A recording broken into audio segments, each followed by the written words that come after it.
farklı dalalarının, kurantlarının tanış olganına. Bu Karaçu kurantası, bu bizim güzel kızcıklarımız Hatice, Mügahıçka, Elmas. Buyurunuz. Nazlı. Dangelihan var. Birihan son bu. O kadar güzel.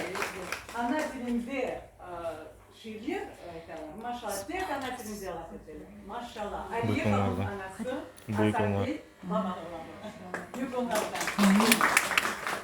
Müzik burnaş, ana dili.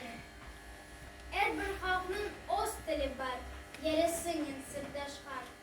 Bağdan tatlı o dil ona, o bir vakit unutulmay. Benim doğan halkımın da öz dili var, Yirvaşkan. Bin bir yıldız arasında bu dil bana doğun ay. Bu dil beni beşiğimde aynının üstürgen. Yaşığımdan yetekley o, tutup beni kolumdan. Bir eceni coymam onun, bir arifin unutmam.